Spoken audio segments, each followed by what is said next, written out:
In addition to decision structures, that is the if statements we talked about, repetition structures are also one of the most important programming concepts that you'll learn.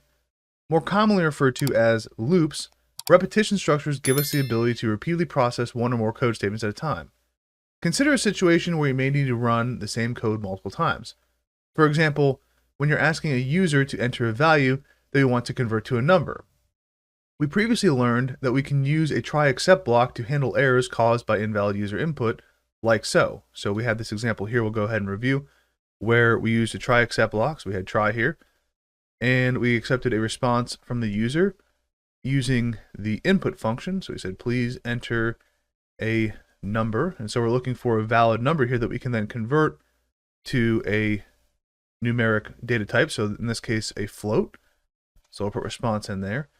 And then in the case of an exception, we had our except statement here that we printed a message to the user that informed them you did not enter a valid number. And so when we ran this and we typed in something like Bob, which is not a number, it's going to display to us that we did not enter a valid number. But what if instead of simply handling exceptions, we want to continue asking the user to enter a number until a valid input is provided?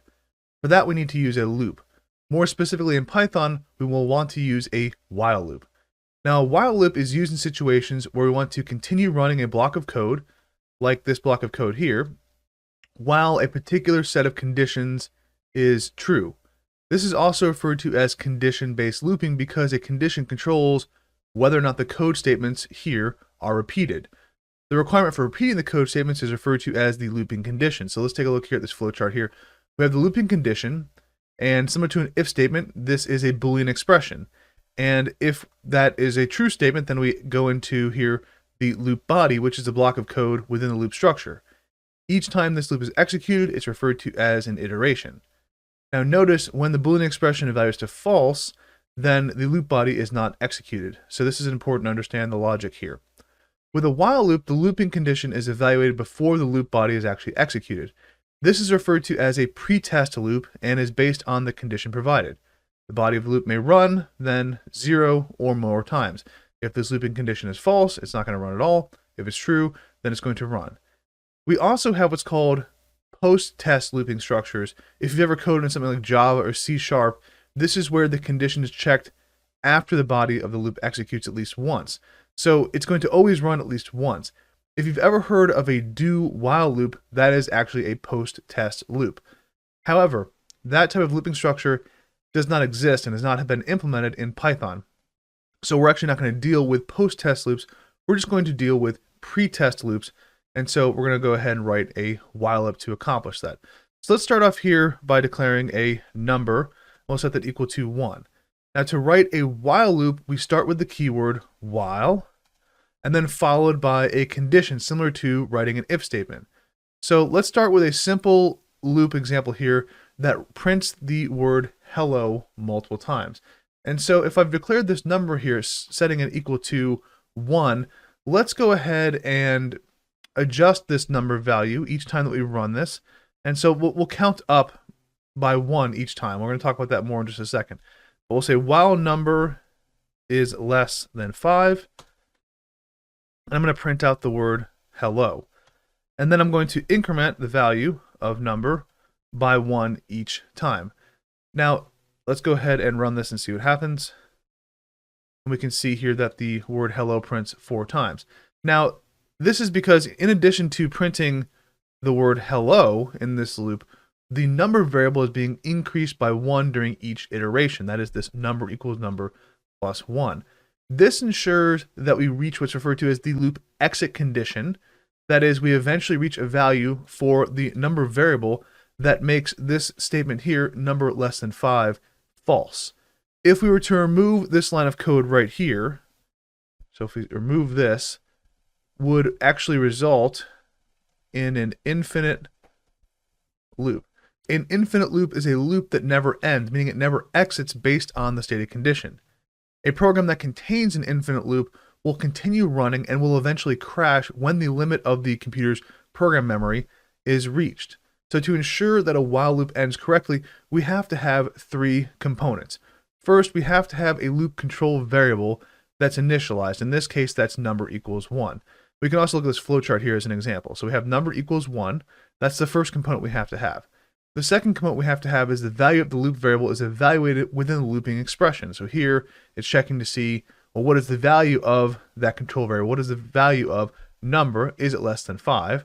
And then the third component is the body of the loop must take some action that alters the value of that loop control variable. In this example, the number variable is serving as the loop control variable.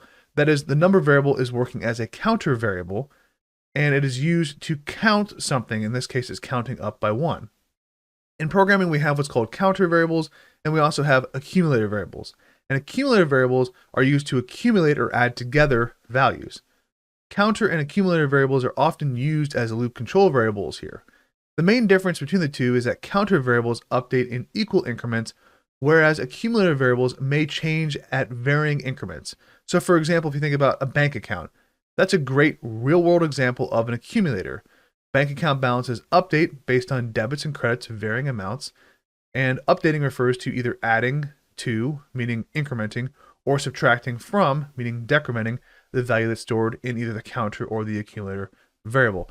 So again, it's important to understand those components with building a loop. We have to have some control variable with a while loop that we are evaluating and then altering to ensure that it runs a finite number of times. And so in this example, by initializing number equal to 1 and then checking to see is number less than 5, well, we know if we're counting up by 1 each time, we're going to run 1, 2, 3, 4, and then once it hits 5, it's not going to run. And so that results in hello being printed out 4 times. So if you're curious how this works, you want to practice more, just change these values a little bit.